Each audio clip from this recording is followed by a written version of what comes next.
Customs ചോദ്യം ചെയ്യാൻ കൊണ്ടുപോകുന്നതിനിടെ ദേഹാസ്വാസ്ഥ്യം അനുഭവപ്പെട്ട ആശുപത്രിയിൽ ചികിത്സയിൽ കഴിയുന്ന എം ശിവശങ്കർ മുൻകൂർ ജാമ്യം തേടി ഇന്ന് ഹൈക്കോടതിയെ സമീപിച്ചേക്കും. ശിവശങ്കറിനെതിരെ കൂടുതൽ കുറ്റങ്ങൾ ആരോപിച്ച് കോടതിയിൽ റിപ്പോർട്ട് നൽകാനുള്ള തയ്യാറെടുപ്പിലാണ് കസ്റ്റംസ്. ശിവശങ്കറിന് ചികിത്സ തുടരണമോ എന്ന കാര്യത്തിൽ തീരുമാനം എടുക്കേണ്ട നിർണായക മെഡിക്കൽ ബോർഡ് യോഗവും ഇന്ന് ചേരുന്നു. വി അരുണാണ് തിരുവനന്തപുരത്ത് ചേരുന്നത്. അരുൺ, ഇതുമായി ബന്ധപ്പെട്ട വിവിധ തലങ്ങളിലാണ് കാര്യങ്ങൾ പുരോഗമിക്കുന്നത്. മെഡിക്കൽ ബോർഡ് യോഗം, ഹൈക്കോടതിയിൽ മുൻകൂർ ജാമ്യാപേക്ഷ, എന്തൊക്കെയാണ് വിശദമായി? ഗോപി, എം ശിവശങ്കറിന്റെ ജാമ്യാപേക്ഷ ഇന്ന് ഹൈക്കോടതിയിൽ വന്നേക്കും. ശിവശങ്കർ അറസ്റ്റ് ചെയ്യപ്പെടാൻ സാധ്യതയുണ്ട് തന്നെയാണ് വിലയിരുത്തൽ.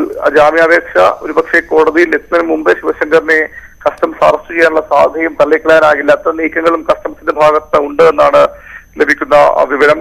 പക്ഷേ ശിവശങ്കർ ഇപ്പോൾ മെഡിക്കൽ കോളേജ് ആശുപത്രിയിൽ ഓർത്തോ ഐസിയുവിലാണ് ചികിത്സയിലുള്ളത്. അദ്ദേഹത്തെ അറസ്റ്റ് ചെയ്യണമെങ്കിൽ ഡോക്ടർമാരുടെ അനുമതി വേണ്ടിവരും. അത്തരം നീക്കം കസ്റ്റംസ് നടത്തിയാൽ മെഡിക്കൽ ബോർഡ് യോഗം ചേരാനും തീരുമാനിച്ചിട്ടുണ്ട്. മെഡിക്കൽ ബോർഡ് യോഗം ചേർന്ന് ശിവശങ്കറിന്റെ ആരോഗ്യസ്ഥിതി വിലയിരുത്തിയ മാത്രമേ അറസ്റ്റ് അടക്കമുള്ള കാര്യങ്ങൾക്ക് അനുമതി നൽകുകയുള്ളൂ. ഏതായാലും വളരെ പ്രധാനപ്പെട്ട ദിവസമാണ് ശിവശങ്കറിന്റെ കാര്യത്തിൽ ഇന്ന്. കസ്റ്റംസിന് ശിവശങ്കറിന്റെ ഇപ്പോൾ സ്പീക്കറിനോട് കടുത്ത അതൃപ്തിയുണ്ട്. കാരണം അവർ ചോദ്യം ചെയ്യാൻ വിളിക്കുമ്പോൾ അല്ലെങ്കിൽ കസ്റ്റഡി എടുക്കാൻ ആലോചിക്കുമ്പോൾ തന്നെ ശിവശങ്കർ ആശുപത്രിയിലേക്ക് മാറുകയായിരുന്നു. അത് പൂർണ്ണമായും ആരോഗ്യ പ്രശ്നമായിരുന്നില്ല എന്ന വിഷയത്തിൽ കസ്റ്റംസിനുണ്ട്. കസ്റ്റംസിനെ ഇതുവരെയും കസ്റ്റംസ് ശിവശങ്കറിനോട് തങ്ങൾ മാന്യമായാണ് പെരുമാറിയിട്ടുള്ളത്. പക്ഷേ ശിവശങ്കറിന്റെ ഈ നീക്കം ശരിയായില്ല എന്ന വിലയിരുത്തൽ കസ്റ്റംസിലെ ഒരു വിഭാഗത്തിനുണ്ട്, അന്വേഷണ സംഘത്തിന്റെ ഒരു വിഭാഗത്തിനുണ്ട് എന്നാണ് മനസ്സിലാക്കുന്നത്. അതുകൊണ്ട് തന്നെ ശിവശങ്കറിന്റെ കടുത്ത നടപടികൾ അടിയന്തരമായി വേണമെന്ന ആവശ്യവുമുണ്ട്. അതനുസരിച്ചുള്ള നീക്കങ്ങൾ കസ്റ്റംസിന്റെ ഭാഗത്ത് ഉണ്ടാകുമെന്നാണ് മനസ്സിലാക്കാൻ കഴിയുന്നത്. ശരി. കേരള കോൺഗ്രസ് ജോസഫ് വിഭാഗവുമായി കോൺഗ്രസ് ഇന്ന് ഉഭയകക്ഷി ചർച്ച നടത്തും. സീറ്റ് വിഭജനം അടക്കമുള്ള കാര്യങ്ങളിലാണ് ചർച്ച.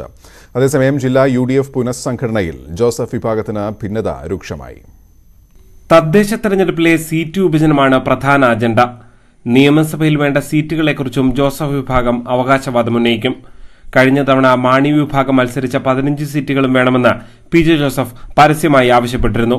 ഉമ്മൻചാണ്ടിയും തിരുവഞ്ചൂർ രാധാകൃഷ്ണനും ഉൾപ്പെടെയുള്ള നേതാക്കളാണ് കോട്ടയത്ത് ചർച്ചയിൽ പങ്കെടുക്കുക. PJ Joseph, Mons Joseph, Joy Abraham തുടങ്ങിയവർ ജോസഫ് വിഭാഗത്തെ പ്രതിനിധീകരിക്കും. ജില്ലയിലെ പല നിയമസഭാ സീറ്റുകളും കോൺഗ്രസ് ഏറ്റെടുക്കാൻ ഒരുങ്ങിയിരിക്കുകയാണ്. അതുകൊണ്ട് തന്നെ സീറ്റ് വിഭജനം എളുപ്പമാകില്ല.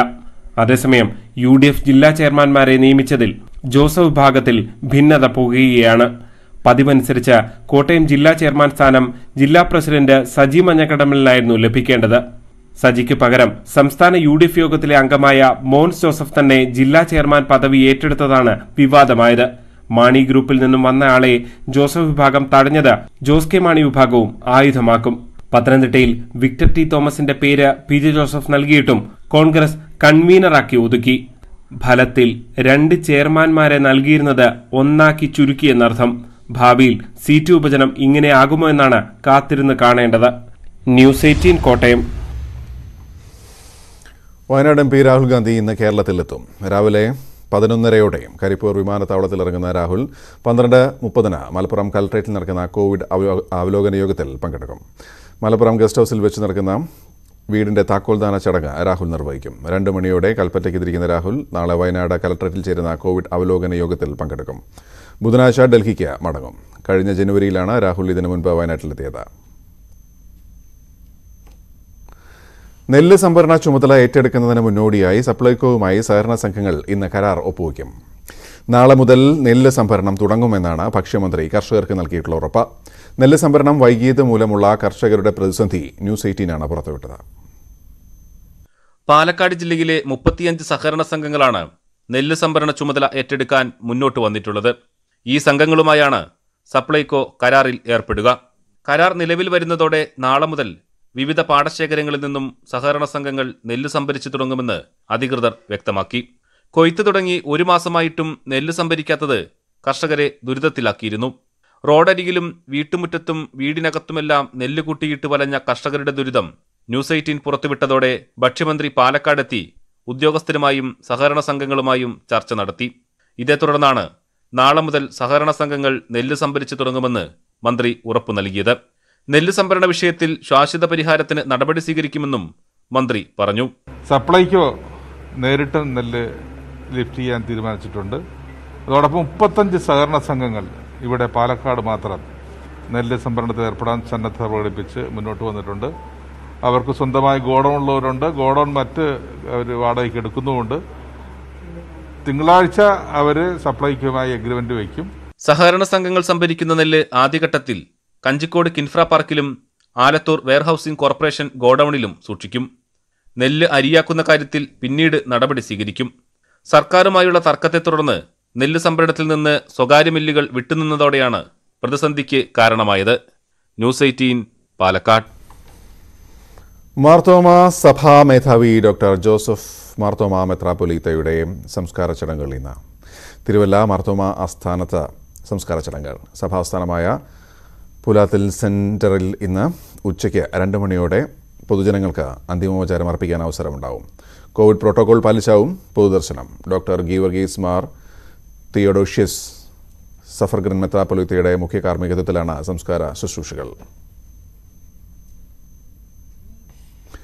വരാപ്പുഴ അതിരൂപതയുടെ ഉടമസ്ഥതയിലുള്ള Albertian Institute of Science and Technology അധികൃതമായി നിർമ്മിച്ച കെട്ടിടങ്ങൾ പൊളിക്കാൻ കളമശ്ശേരി നഗരസഭാ സെക്രട്ടറി ഉത്തരവിട്ടു. അനധികൃത നിർമ്മാണങ്ങൾക്കെതിരെ നഗരസഭ നടപടികൾ സ്വീകരിക്കുന്നില്ല എന്നാരോപിച്ച് കളമശ്ശേരി സ്വദേശി ബോസ്കോ ലൂയിസ് ഹൈക്കോടതിയെ സമീപിച്ചിരുന്നു. ഇരു കക്ഷികളെയും കേട്ട് തീരുമാനമെടുക്കാൻ കോടതി ഉത്തരവിട്ടു. തുടർന്നാണ് അനധികൃത കെട്ടിടങ്ങൾ പൊളിക്കാൻ നഗരസഭാ സെക്രട്ടറി ഉത്തരവിറക്കിയത്. കൂടുതൽ നിയമലംഘനങ്ങൾ ഉണ്ടോ എന്ന് പരിശോധിച്ച് റിപ്പോർട്ട് നൽകാനും ഉത്തരവിൽ പറയുന്നുണ്ട്. മരടിലെ പൊളിക്കലിന് ശേഷം ജില്ലയിലെ ഏറ്റവും വലിയ അനധികൃത നിർമ്മാണം പൊളിക്കാനുള്ള ഉത്തരവാണ് കളമശ്ശേരി നഗരസഭയുടേത്. തലസ്ഥാന നഗരത്തിലെ മാലിന്യ നിക്ഷേപ കേന്ദ്രമായിരുന്ന എരുമക്കുഴി മാസങ്ങൾക്ക് മുൻപുള്ള എരുമക്കുഴിയുടെ കാഴ്ചകൾ ഇതാണ്.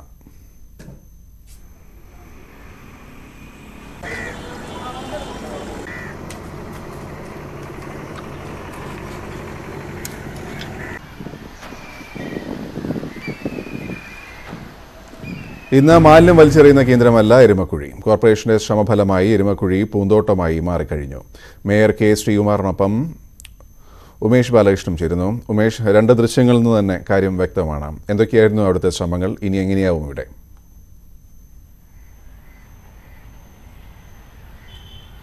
ഗോപി പറഞ്ഞതുപോലെ മാസങ്ങൾക്ക് മുമ്പ് തിരുവനന്തപുരം നഗരത്തിൻ്റെ ഒരു മാലിന്യം വലിച്ചെറിയുന്ന ഒരു കേന്ദ്രമായിരുന്നു എരുമക്കുഴി.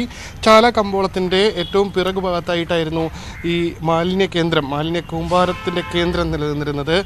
ആ സ്ഥലത്ത് നിന്ന് ഇന്ന് നമ്മൾ കാണുന്ന ദൃശ്യങ്ങൾ അത് വളരെ ഒരുപക്ഷെ ഒരു പൂന്തോട്ടമായി വളരെ പോസിറ്റീവ് എനർജി നൽകുന്ന രീതിയിൽ ആ മാലിന്യ കൂമ്പാരം അല്ലെങ്കിൽ ഇതുവഴി നടന്നു പോകുന്ന ഒരാൾക്ക് മൂക്ക് പൊത്തിയല്ലാതെ ഇതുവഴി പോകാൻ കഴിയാത്തൊരു സാഹചര്യമുണ്ടായിരുന്നു. ആ സാഹചര്യമെല്ലാം മാറുന്നു. നമ്മളിപ്പോൾ കണ്ടുകൊണ്ടിരിക്കുന്നത് എരുമക്കുഴിയിലെ പുതിയ കാഴ്ചയാണ്. ഈ പൂന്തോട്ടത്തിന് ഇപ്പോഴും പേര് നിശ്ചയിച്ചിട്ടില്ല. പുതുതായി നിർമ്മിക്കുന്ന ഈ പൂന്തോട്ടത്തിൻ്റെ പേര് നിശ്ചയിക്കാൻ പേരെന്താണ് എന്നുള്ള പൊതുജനങ്ങൾക്ക്, തിരുവനന്തപുരം നഗരനിവാസികൾക്ക് നൽകാനുള്ള അവസരവും കോർപ്പറേഷൻ നൽകിയിട്ടുണ്ട്. എന്തായാലും ഇന്ന് രാത്രിയോടുകൂടി ഈ പൂന്തോട്ടത്തിൻ്റെ നിർമ്മാണം അത് പൂർണ്ണമായും പൂർത്തിയാക്കും. അതിനുശേഷമായിരിക്കും ഉദ്ഘാടന ചടങ്ങുകളിലേക്കൊക്കെ പോകുക. എന്തായാലും ഒരു മാസങ്ങൾക്ക് മുമ്പ് ഇത്തരമൊരു മാലിന്യ കൂമ്പാര കേന്ദ്രത്തെ പൂന്തോട്ടമായി മാറ്റാനുള്ള ഒരു ചേതോവികാരം അല്ലെങ്കിൽ അതിനുള്ള കാരണം എന്താണെന്ന് പറയാനിപ്പോൾ Thiruvananthapuram corporation mayor K Sreekumar നമ്മോടൊപ്പം ചേരുന്നുണ്ട്. എന്തായിരുന്നു ഇതിനൊരു കാരണം, ഇത്തരത്തിൽ ഒരു എരുമക്കുഴി പോലുള്ളൊരു സ്ഥലത്തെ പൂന്തോട്ടമാക്കി മാറ്റാനുള്ള ആലോചന എത്താൻ കാരണം? നമ്മുടെ നഗരത്തിൻ്റെ ഏറ്റവും വലിയ ഒരു മാലിന്യത്തിൻ്റെ ഒരു കൂമ്പാരം 10-25-30 വർഷക്കാലം ഈ ചാല കമ്പോളവും സമീപ പ്രദേശത്തെയും മാലിന്യം ഡംപ് ചെയ്യുന്ന ഒരു കേന്ദ്രമായിരുന്നു. വളരെ ബുദ്ധിമുട്ട് അനുഭവിച്ച ഒരു കേന്ദ്രവുമാണ്. അപ്പോൾ അതിലൊരു മാറ്റം വരുത്തുക എന്നുള്ളതിനെ സംബന്ധിച്ച് നഗരസഭ നിലവിലുള്ള ഉറവിട മാലിന്യ സംസ്കരണ പ്രവർത്തനങ്ങൾ നടത്തുന്നതിൻ്റെ ഭാഗമായി തന്നെ ആലോചിക്കുകയും നമുക്കറിയാം ഇതൊരു മല പോലെ കിടന്ന മാലിന്യ കേന്ദ്രമാണ്. 2388 m³ മാലിന്യമാണ് ഇവിടെ ഉണ്ടായിരുന്നത്. ഈ ലോക്ക്ഡൗൺ കാലത്താണല്ലോ ഇതിനെക്കുറിച്ച് ആലോചന വന്നത്. ലോക്ക്ഡൗൺ സമയത്ത് നമ്മുടെ അതിഥി തൊഴിലാളികളും നമ്മുടെ യാചകരെയും ഒക്കെ പാർപ്പിച്ചിട്ടുള്ള ക്യാമ്പുകൾ നഗരസഭയുടെ നേതൃത്വത്തിൽ നിരവധി എണ്ണമുണ്ടായിരുന്നു. ആ കേന്ദ്രങ്ങളിൽ ഉള്ള ആളുകൾക്ക് ജോലി കൊടുക്കാൻ കഴിയുന്ന കാര്യം ഞങ്ങൾ ആലോചിച്ചപ്പോൾ ഒരു പരീക്ഷണം എന്നുള്ള നിലയ്ക്ക് തൊഴിലുറപ്പ് പദ്ധതിയിൽ ഉൾപ്പെടുത്തി ആളുകളെ ഇവിടെ വന്ന് ഈ നമ്മുടെ മാലിന്യത്തിലെ അജൈവ മാലിന്യം സെഗ്രിഗേറ്റ് ചെയ്യാനുള്ള പ്രവർത്തനം ഒരു അടിസ്ഥാനത്തിൽ നമ്മൾ നടത്തി നോക്കിയതാണ്. നടത്തി നോക്കിയപ്പോൾ ഒരു ഘട്ടം കഴിഞ്ഞപ്പോൾ നല്ല വിജയമായിരുന്നു. ആ മേഖലയിൽ ഉള്ള തൊഴിലാളികൾ ജോലി ചെയ്യാൻ കഴിയുന്ന തൊഴിലാളികൾ 40 ആളുകളെ എല്ലാ ദിവസവും എടുത്ത് ഈ സെഗ്രിഗേഷൻ നടത്തി. അങ്ങനെ നടത്തി കഴിഞ്ഞപ്പോൾ നല്ല കുറവ് അനുഭവപ്പെടുകയും പിന്നെ നമുക്കിത് വിജയത്തിലെത്താൻ കഴിയുമെന്നുള്ള ധാരണ ഉണ്ടാവുകയും ചെയ്തു. അപ്പോൾ മാലിന്യത്തിൻ്റെ ഇത്രയും വർഷത്തെ പഴക്കം ചെന്ന ഒരു പ്രശ്നത്തിന് പരിഹാരമുണ്ടാകാൻ കഴിയുന്ന തരത്തിലേക്ക് അപ്പോൾ ആലോചിച്ചപ്പോഴാണ് ഇതിനെ ഇത്രയും മാലിന്യ കൂമ്പാരം അത് പൂന്തോട്ടമായി തന്നെ മാറണം. അത് കേവലം ഈ ഒരു സ്ഥലത്തെ മാത്രമല്ല, ഈ തിരുവനന്തപുരം നഗരത്തിലെ മാലിന്യ സംസ്കരണത്തിൻ്റെ നേർക്കാഴ്ച അതിവിടെ കാണാൻ കഴിയുകയാണ്. ഇവിടെ ഡംപിങ് പോയിൻറ്റുകൾ തിരുവനന്തപുരം നഗരത്തിൽ ഒരിടത്തും ഡംപിങ് പോയിൻറ്റുകൾ ഇല്ല എന്നുള്ളതാണ് ഏറ്റവും പ്രത്യേകത. കാരണം നേരത്തെ നമ്മുടെ നഗരത്തിൻ്റെ ഒരു അവസ്ഥ നമുക്ക് അറിയാമെന്നുള്ളതാണ്. തീർച്ചയായും ഇനിയിപ്പോൾ നമ്മൾ ഈ കാണുന്ന ഈ വരച്ചിട്ടേക്കുന്നതൊക്കെ എന്തൊക്കെയായി മാറും, അതും കൂടി ഒന്ന് പറഞ്ഞു കഴിഞ്ഞാൽ. അതെല്ലാം തന്നെ പാർക്കിന് വേണ്ടിയുള്ള സജ്ജീകരണങ്ങളാണ്. ആളുകൾക്ക് അത്യാവശ്യം നടന്ന് പാർക്ക് കാണാനുള്ളതും ഒക്കെ ആയിട്ടുള്ള സജ്ജീകരണങ്ങളാണ് നടത്തുന്നത്. ലൈറ്റ് അടക്കമുള്ള കാര്യങ്ങളുടെ ക്രമീകരണമാണ്. അത് ഇന്നും നാളെയും കൊണ്ട് തന്നെ ഇത് പൂർണ്ണമായി പണി തീരും. ഈ ആഴ്ച തന്നെ ഇതിൻ്റെ ഒരു ഉദ്ഘാടനം മുഖ്യമന്ത്രിയെ തന്നെ പ്രതീക്ഷിക്കുകയാണ്. കാരണം ഈ എരുമക്കുഴിയിലെ മാലിന്യം മാറ്റാൻ മുഖ്യമന്ത്രി പാർട്ടി സെക്രട്ടറി ആയിരുന്നപ്പോൾ ഇവിടെ വന്ന് ഈ മാലിന്യ സംസ്കരണം മാറ്റാൻ വേണ്ടി നേതൃത്വം കൊടുത്തിട്ടുള്ള വ്യക്തിയാണ്. അദ്ദേഹത്തിൻ്റെ ഡേറ്റ് തന്നെ പ്രതീക്ഷിക്കുകയാണ്. അത് കിട്ടിക്കഴിഞ്ഞിട്ട് ദൃശ്യങ്ങളും എല്ലാവർക്കും ഓർമ്മയുണ്ടാവും. മുഖ്യമന്ത്രി നേരിട്ട് മാലിന്യത്തിലേക്ക് ഇറങ്ങി എരുമക്കുഴിയിൽ ഈ മാലിന്യം വരുന്ന കാഴ്ച നമ്മൾ കണ്ടതാണ്. അതിൻ്റെ ഭാഗമായി ഇന്നത്തെ എരുമക്കുഴിയുടെ മാറ്റം അത് നിശ്ചയമായി ഉദ്ഘാടനം ചെയ്യാൻ ഞാൻ പ്രതീക്ഷിക്കുന്ന മുഖ്യമന്ത്രി. ദൃശ്യങ്ങൾ പ്രേക്ഷകർക്കും എല്ലാവർക്കും ഓർമ്മയുണ്ടാകും. നേരിട്ട് ഏകദേശം ആദ്യഘട്ടത്തിൽ ഉദ്ഘാടനം ചെയ്ത് പോകുന്നതല്ല, അവസാനം വരെ നിന്ന് വേസ്റ്റ് മാറ്റുന്ന ഒരു സാഹചര്യം. ഈ ഒരു പേര് നിശ്ചയിക്കാൻ പൊതുജനങ്ങൾക്കാണ് നൽകിയിരിക്കുന്നത്. അത് എങ്ങനെയായിരിക്കും, എന്താണ്? ഇതിനകം തന്നെ പൊതുജനങ്ങളുടെ അഭിപ്രായം സ്വീകരിക്കുക എന്നുള്ള നിലയ്ക്കാണ് ഞാൻ ഈ കാര്യത്തിൽ ഒരു പേരിനെ സംബന്ധിച്ച് ആലോചിച്ചപ്പോൾ വിട്ടിരിക്കുന്നത്. അതനുസരിച്ച് സോഷ്യൽ മീഡിയയിൽ അതിൻ്റെ ഒരു അഭിപ്രായം ചോദിച്ചിട്ടുണ്ട്. 500-ലധികം ആളുകൾ ഇതിനകം തന്നെ 500-ലധികം പേരുകൾ നിർദ്ദേശിച്ചിട്ടുണ്ട്.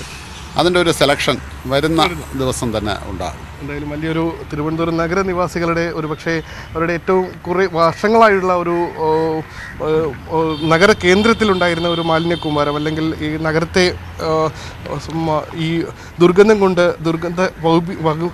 വമിച്ചിരുന്ന ഒരു കേന്ദ്രം, ആ കേന്ദ്രമാണ് ഇപ്പോൾ പൂന്തോട്ടമായി മാറുന്നത്.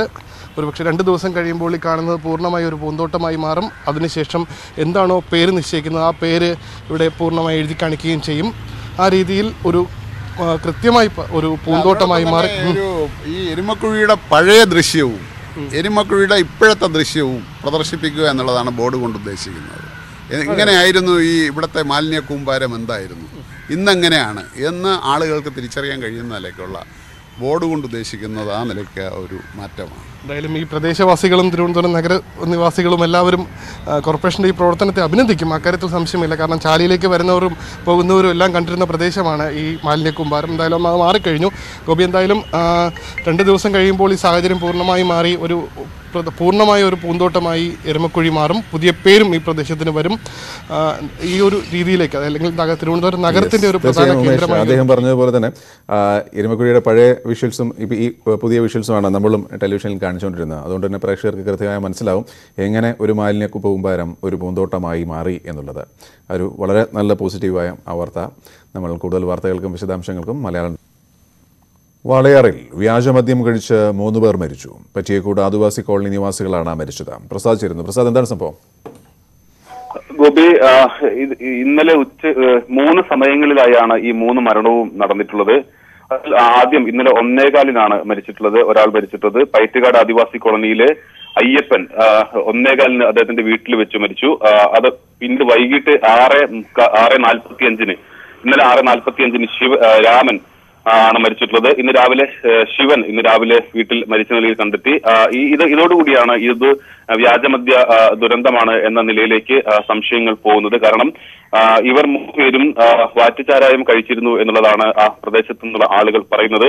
അതുകൊണ്ടുകൂടിയാണ് ഇത്തരത്തിലേക്കുള്ള ഒരു രീതിയിലേക്ക് വന്നിട്ടുള്ളത്. ഇപ്പോൾ ഇവരോടൊപ്പം മദ്യം കഴിച്ച മറ്റാളുകളെ ആശുപത്രിയിലേക്ക് പരിശോധനയ്ക്കായി മാറ്റിയിട്ടുണ്ട്. പക്ഷെ അവർക്ക് മറ്റ് ശാരീരിക അസ്വസ്ഥതകളോ ഒന്നും തന്നെ ഇല്ല. ഈ 3 പേരും 3 സമയങ്ങളിലായി മരിച്ചു എന്നുള്ളതാണ് ഇപ്പോൾ നമുക്ക് ഏറ്റവും പുതിയ വിവരം കിട്ടുന്നത്. പോലീസ് എല്ലാം തന്നെ ഇത് സംബന്ധിച്ചുള്ള അന്വേഷണത്തിലേക്ക് കടക്കുന്നതേ ഉള്ളൂ. വാറ്റുചാരായത്തിൽ ആണോ അതല്ല സാനിറ്റൈസർ ഉപയോഗിച്ചാണോ ഇത് കഴിച്ചിട്ടുള്ളത് എന്നത് സംബന്ധിച്ചിട്ടുള്ള അന്വേഷണ വിവരങ്ങൾ വരുന്നതേ ഉള്ളൂ. നമുക്കും അതിനെ സംബന്ധിച്ചുള്ള വിവരങ്ങളെല്ലാം കിട്ടുന്നതേ ഉള്ളൂ. ഇന്ന് രാവിലെ ശിവന്റെ മരണത്തോടുകൂടിയാണ് ഇങ്ങനെ വാറ്റിന്റെ ഒരു കേന്ദ്രം അങ്ങനെ വല്ലതുമാണോ പ്രസാദ്? ഈ മേഖലയിൽ അതായത് വാളയാറിനോട് ചേർന്നിട്ടുള്ള അതിർത്തി പ്രദേശങ്ങളിലെല്ലാം തന്നെ വാറ്റുചാരായം ലഭ്യമാണ്. അതോടുകൂടിയാണ് ഈ ഒരു സംശയത്തിലേക്ക് പോകുന്നത്. അത് മാത്രമല്ല അവിടുത്തെ കോളനിക്കാർ പറയുന്നത് ഇവർ മൂന്നുപേർ മാത്രമല്ല മറ്റു ആളുകൾ കൂടിയുണ്ട്, അവരും ഇത്തരത്തിൽ വാറ്റുചാരായം കഴിച്ചിരുന്നു എന്നുള്ളതാണ്. വാറ്റുചാരായം എന്ന് തന്നെയാണ് പറഞ്ഞിട്ടുള്ളത്. പക്ഷെ അതിനകത്ത് സാനിറ്റൈസർ ഉപയോഗിച്ചിട്ടുണ്ടോ എന്നുള്ളതാണ് ഒരു സംശയം ഉണ്ടായിട്ടുള്ളത്. അതുകൊണ്ടുകൂടിയാണ് ഇക്കാര്യത്തിൽ നമ്മൾ പറയുന്നത് ഇതിനകത്ത് പോലീസിന്റെ ഒരു അന്വേഷണം വരേണ്ടതുണ്ട്. നമുക്ക് പ്രാദേശികമായി ലഭിക്കുന്ന വിവരങ്ങൾ പ്രകാരമാണ് ഈ മൂന്നുപേരും വാറ്റുചാരായം കഴിച്ചിരുന്നത്. അതാണ് ഞാൻ നേരത്തെ തുടക്കത്തിൽ തന്നെ പറഞ്ഞത്. മൂന്നുപേരും ഒരുമിച്ചല്ല മരിച്ചിട്ടുള്ളത്. ശ്രീ പി സി മണി വാർഡ് മെമ്പർ ചേരുന്നു. ശ്രീ മണി, താങ്കൾ എന്താണ് മനസ്സിലാക്കുന്നത്? എന്താ സംഭവം? 4-ാം വാർഡ്, ഇത് 5-ാം വാർഡിലെ മരിപ്പ്. അവിടെ എന്ത് സംഭവിച്ചു എന്നാ മനസ്സിലാക്കണത്?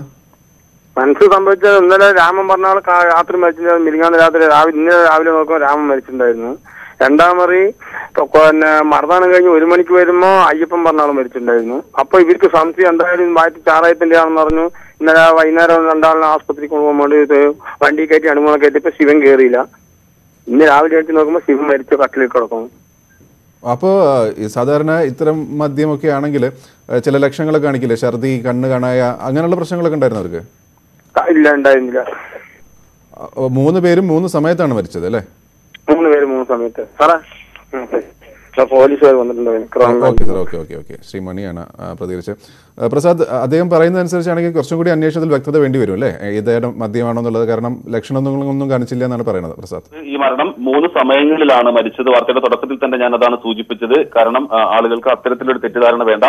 3 പേരും ഒരേ സമയത്തല്ല. ഇന്നലെ ആദ്യം മരിക്കുന്നത് 1:15 ആദ്യത്തെ മരണം അവിടെ റിപ്പോർട്ട് ചെയ്യുന്നത് അയ്യപ്പൻ. പക്ഷെ ആ സമയത്ത് ഇത്തരം സംശയങ്ങളിലേക്കൊന്നും തന്നെ പോകുന്ന സാഹചര്യങ്ങൾ ഉണ്ടായിരുന്നില്ല. കാരണം വേറെ ലക്ഷണങ്ങളോ ഒന്നും തന്നെ കണ്ടിരുന്നില്ല. രണ്ടാമത് ഇദ്ദേഹത്തോടൊപ്പം തന്നെ മദ്യപിച്ച രാമൻ 6:45 ഇന്നലെ വൈകിട്ട് 6:45 മരിക്കുന്നു. ആ സമയത്ത് ആളുകളിൽ ആശങ്ക ഉണ്ടാകുന്നെങ്കിൽ പോലും ഈ പറയുന്ന ഒപ്പം മദ്യപിച്ച ശിവനോടെല്ലാം തന്നെ ഇപ്പൊ നേരത്തെ വാർഡ് മെമ്പർ സൂചിപ്പിച്ചതുപോലെ ആശുപത്രിയിലേക്ക് പോകണോ എന്നെല്ലാം ചോദിച്ചിരുന്നു. പക്ഷെ അത് വേണ്ട എന്ന് പറഞ്ഞു. പക്ഷെ നേരം വെളുക്കുമ്പോൾ ശിവനും മരിച്ചു കിടക്കുകയാണ്. അദ്ദേഹം വീടിന്റെ പുറത്ത് കട്ടിലിൽ മരിച്ചു കിടക്കുന്നതാണ് കാണുന്ന ദൃശ്യം. ഇതോടുകൂടിയാണ് വലിയ തോതിലുള്ള ഒരു ഇത് വാറ്റുചാരായം കഴിച്ച് ഉണ്ടായ ഒരു മരണമാണ് എന്ന രീതിയിലേക്ക് ഇത് വരുന്നത്. വാർഡ് മെമ്പർ ഉൾപ്പെടെയുള്ള ആളുകൾ ഇപ്പോൾ അവിടെ സ്ഥലത്തുണ്ട്. പോലീസും സ്ഥലത്തെത്തിയിട്ടുണ്ട്. നമ്മളും അല്പസമയത്തിനകം തന്നെ ഈ പറയുന്ന കോളനിയിലേക്ക് എത്തും. ഇത് മൃതദേഹത്തിന്റെ പോസ്റ്റ്മോർട്ടം നടപടികളെല്ലാം തന്നെ കഴിയണമെങ്കിൽ അതിന്റെ കോവിഡ് ടെസ്റ്റ് എല്ലാം കഴിഞ്ഞതിന് ശേഷം മാത്രമേ പോസ്റ്റ്മോർട്ടം നടപടികളിലേക്ക് കടക്കൂ. അതുകൊണ്ട് മരണകാരണം ഒരുപക്ഷെ നാളെ ആയിരിക്കും കൃത്യമായും അറിയാൻ കഴിയുക. പോസ്റ്റ്മോർട്ടം കഴിയുമ്പോൾ അതിന്റെ ഒരു വ്യക്തത വരുള്ളൂ അല്ലേ?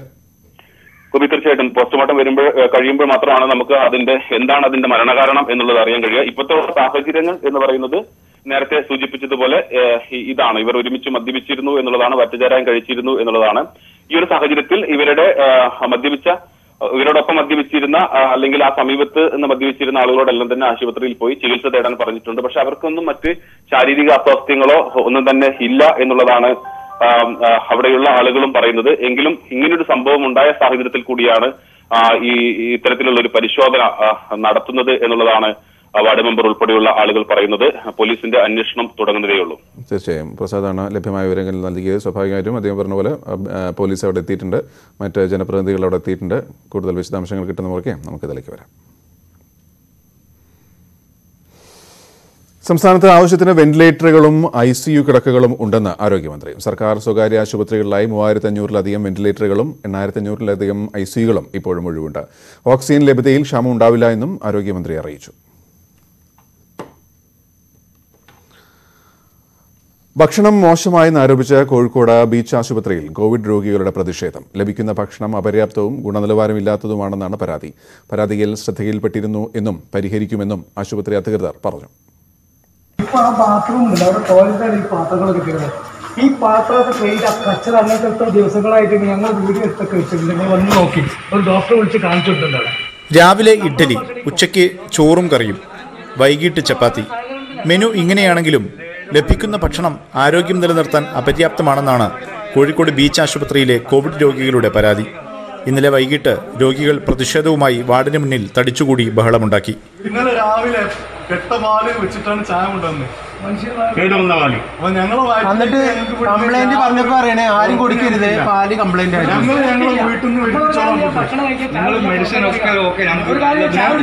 പ്രായമായവർ ഉൾപ്പെടെയുള്ളവർക്ക് വൈകിയാണ് ഭക്ഷണം ലഭിക്കുന്നതെന്നും രോഗികൾ പരാതിപ്പെടുന്നു.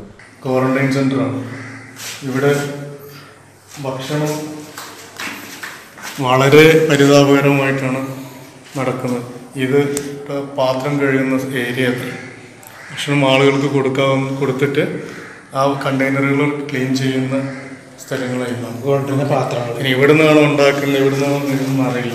നേരത്തെ രോഗികൾക്ക് ഭക്ഷണം വിതരണം ചെയ്തിരുന്നത് ആശുപത്രി ക്യാൻറ്റീനിൽ നിന്നായിരുന്നു. ഒരാഴ്ചയായി കുടുംബശ്രീയാണ് നൽകുന്നത്. ചില പരാതികൾ ശ്രദ്ധയിൽപ്പെട്ടിരുന്നുവെന്നും പരിഹരിക്കുമെന്നും ആശുപത്രി അധികൃതർ അറിയിച്ചു. ഇന്ന് രാവിലെ വിഷയം ചർച്ച ചെയ്യുമെന്ന് അധികൃതർ അറിയിച്ചതോടെയാണ് രോഗികൾ പ്രതിഷേധം അവസാനിപ്പിച്ചത്. വിഷയം പരിഹരിച്ചില്ലെങ്കിൽ വീണ്ടും പ്രതിഷേധത്തിനിറങ്ങുമെന്നും രോഗികൾ പറയുന്നു. 250ഓളം കോവിഡ് രോഗികളാണ് ബീച്ച് ആശുപത്രിയിലുള്ളത്. ന്യൂസ് 18 കോഴിക്കോട്.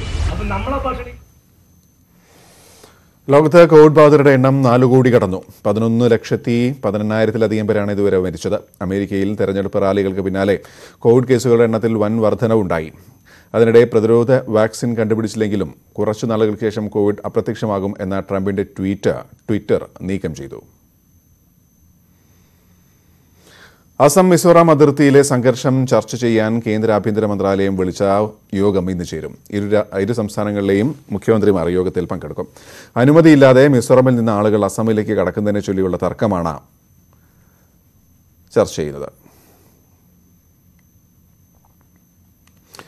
ഹാത്രസ് ബലാത്സംഗ കൊലപാതക വാർത്ത റിപ്പോർട്ട് ചെയ്യാൻ പോകവെ ഉത്തർപ്രദേശ് പോലീസ് അറസ്റ്റ് ചെയ്ത മലയാളി മാധ്യമ പ്രവർത്തകൻ സിദ്ദിഖ് കാപ്പനെ ഇന്ന് മധുര സബ് ഡിവിഷണൽ മജിസ്ട്രേറ്റ് കോടതിയിൽ ഹാജരാക്കും. 14 ദിവസത്തെ ജുഡീഷ്യൽ കസ്റ്റഡി അവസാനിക്കുന്ന സാഹചര്യത്തിലാണ് നടപടി. അതേസമയം കാപ്പന്റെ മോചനം ആവശ്യപ്പെട്ട് കൂടുതൽ കേരള എംപിമാർ രംഗത്തെത്തിയിട്ടുണ്ട്. IPL ഈ സീസണിലെ ഏറ്റവും ആവേശകരമായ മത്സരത്തിൽ മുംബൈ ഇന്ത്യൻസിനെ തോൽപ്പിച്ച് കിങ്സ് 11 പഞ്ചാബ്. നിശ്ചിത 20 ഓവറിലും പിന്നീട് ആദ്യ സൂപ്പർ ഓവറിലും സ്കോർ തുല്യതയിലായതോടെ രണ്ടാം സൂപ്പർ ഓവറിലാണ് വിജയിയെ കണ്ടെത്തിയത്. രണ്ടാം സൂപ്പർ ഓവറിൽ മുംബൈ ഉയർത്തിയ 12 റൺസ് വിജയലക്ഷ്യം പഞ്ചാബ് 2 പന്ത് ബാക്കി നിൽക്കെ മറികടന്നു. ആദ്യ സൂപ്പർ ഓവറിൽ ഇരു ടീമും 5 റൺസ് വീതമാണ് നേടിയത്.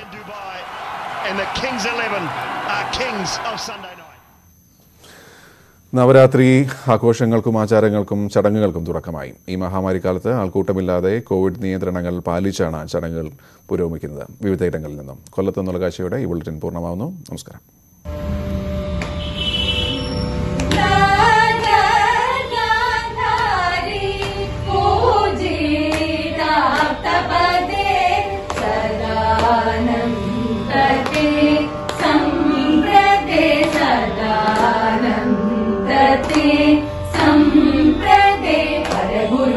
जननी मदशमनी महिषासुरमर्दिनि मन्दगमनि मङ्गलवरप्रदायिनि वरगुरुकृपजननी मदशमनि महिषासुरमर्दिनि मन्दगमनि मङ्गलवरप्रदायिनि सरसीजनाभ सोदरी शङ्करी आदिमा सरसी जनाभ सोदरी